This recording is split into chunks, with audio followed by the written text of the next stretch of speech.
सुप्रभात। साधकों के गुप्त रहस्य। साधकों के गुप्त रहस्य।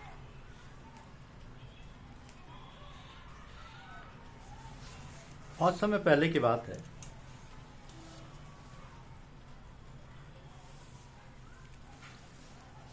एक भाई ने जो पूजा को समझ भी ना पाए थे और पूजा करते भी नहीं थे, महात्मा श्याम बिहारी लाल जी को अपनी कुछ गोपनीय पारिवारिक समस्याएं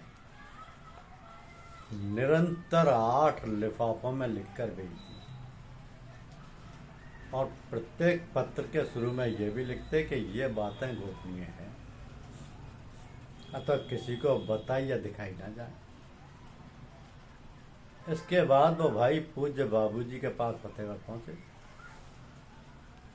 और पत्रों के बाबत पूज्य बाबूजी से ना कहकर एक अन्य सत्संगी से पूछ बैठे।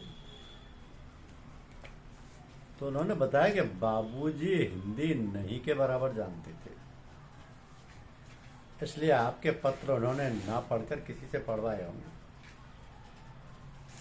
यह सुनकर पत्र लिखने वाले भाई घबरा गए कि अब पत्र जरूर किसी दूसरे ने पढ़ लिया होगा।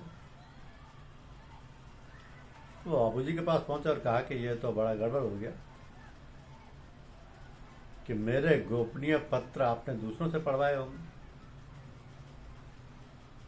इस पर बाबूजी ने अपनी पुत्री को बुलाया और पूछा कि बेटी, इनके पत्र जब आते थे तो हम क्या करते थे?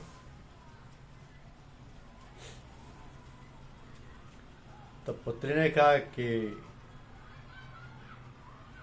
आप बंद लिफाफे को ही इधर उधर पलट कर फाड़ देते थे और अग्नि में जला देते थे और कहते थे कि पत्र लिखने वाला यही चाहता है कि पत्र नष्ट कर दिया जाए। तब भेजने वाले सज्जन ने बाबूजी से पूछा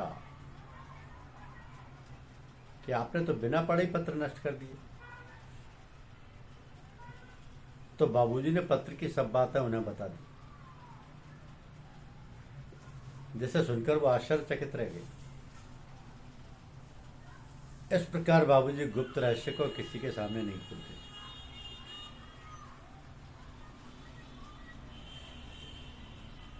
एक और जिज्ञासु जिनको प्रातः से शाम तक खेत पर काम करना पड़ता था,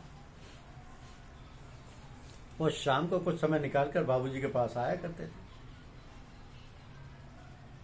उनकी नीयत पर शक रख करके कहीं वह जिज्ञासु गलत रास्ते पर न जाते हों, उनकी श्रीमती जी ने एक दिन जिज्ञासु के साथ दूसरे व्यक्ति को भेज दिया। तो जब ये दोनों बाबूजी के पास बैठे तथा पूजा हुई और अमृत वर्षा के पश्चात जब वह जिज्ञासु घर वापस जाने लगा तो पूज्य बाबूजी कहने लगे, आज आपकी परीक्षा का दिन है। वो जिज्ञासु कुछ भी नहीं समझ पाए। रास्ते में दूसरे आदमी ने जिज्ञासु से कहा कि क्या यह कोई महात्मा है? क्योंकि एक बार स्वामी शिवानंद ऋषिकेश वालों के पास बैठे थे, तब भी ऐसी पूजा की धार का आनंद प्राप्त हुआ था। तो जिज्ञासु के हाँ कहने पर वो आदमी कहने लगा, वाकई आप भाग्यशाली हैं। इस प्रकार उन जिज्ञासु जी की परीक्षा जो उनकी पत्नी ने ली थी, वो सफलता प्राप्त की।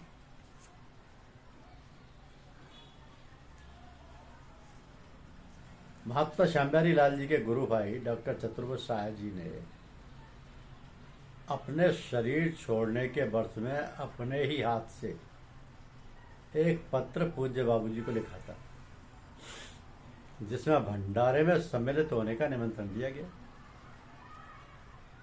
तो पूजनीय बाबूजी और अम्मा जी स्वस्थ ना होते हुए भी जब मथुरा जाने को तैयार हो गए, तब घर में से किसी ने कहा, आपकी तबीयत खराब है, फिर कभी वो आइएगा।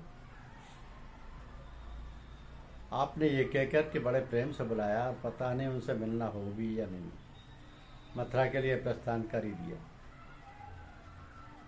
उधर मथुरा में पूजनीय डॉक्टर साहब ने आपके ठहरने और खाने पीने की विशेष व्यवस्था करते हुए अपने प्रमुख सत्संगी भाई को स्टेशन पूज्य बाबूजी को लेने के लिए भेजा था।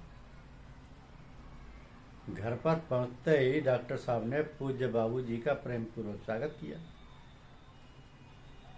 तो भंडारे के मध्य में पूज्य बाबूजी ने पूज्य डॉक्टर साहब के प्रेमियों की अपार भीड़ को देखकर प्रसन्नता पूर्वक कहा कि आपने बहुत लोगों को मार्ग पर लगा दिया। इस पर डॉक्टर साहब ने कहा, बड़े बाबूजी, ये 2000 की भीड़ तो आप देख रहे हैं, किंतु आपके पास यदि 20 भाई भी आते हैं तो मैं समझता हूं कि उसमें 10 तो ठोस निकलेंगे। आपका काम बड़ा महान और ठोस है। ऐसे ही सन 1942 के प्रारंभ की बात है कि पूज्य बाबूजी बैठे थे कि अचानक उच्च स्वर से कहने लगे कि लो आ गई, लो आ गई। पास ही आपकी धर्मपत्नी ही बैठी थी। उन्होंने पूज्य बाबूजी से पूछा, कौन आ गई? बाबूजी ने कहा, वही लड़की जो तुम्हारे घर में बहू बनकर आ रही है। पूज्य बाबूजी ने कहा कि अभी अभी मेरे पैरों का स्पर्श करके गई है और हमारे घर में बड़ी बहू बनकर आई। उस समय बाबूजी कमालगंज फर्रुखाबाद में पोस्ट मास्टर थे। ये सब पहले ही बता दिया उन्होंने। तो आपके ज्येष्ठ पुत्र की बारात जखौरा झांसी स्टेशन पर पहुंच गई। बारात का स्वागत, खाना तथा संस्कार हो चुकने के बाद अगले दिन कुछ बारातियों ने शिकार करने की इच्छा प्रकट की। अब लड़की के पिता ये बात सुनकर बहुत दुखी हुए और पूज्य बाबूजी से निवेदन किया कि हम यहाँ मांस नहीं बना पाएंगे, क्योंकि हमारे घर के लोग मांस बनाना और खाना नहीं जानते हैं। अब बाराती तो बाराती ठहरे, बादशाही ठाट के थे और जमींदार घराने के ठाकुर भी थे। बाबूजी ने हंसते हुए कहा कि स्टेशन मास्टर साहब, आपके यहाँ मांस बनाने की नौबत नहीं आई, और हंसते हुए शिकारी लोगों को जाने की अनुमति प्रदान कर दी। तो शिकारी लोग अपनी वेशभूषा में चल पड़े और शाम तक शिकार करते रहे। सामने से हिरन के झुंड गुजरते गए, लेकिन एक भी हिरन का शिकार नहीं कर पाए, खाली हाथ लौट आए। पूज्य बाबूजी ने कहा, भाई शिकार हुआ? बहुत देर लगा दी। तब उनमें से कुछ लोग बोले कि शिकार आप करने देते तभी तो होता। इस प्रकार लड़की के पिता का मान रख लिया। धन्यवाद। यूट्यूब चैनल को लाइक और सब्सक्राइब अवश्य कीजिए। शुक्रिया।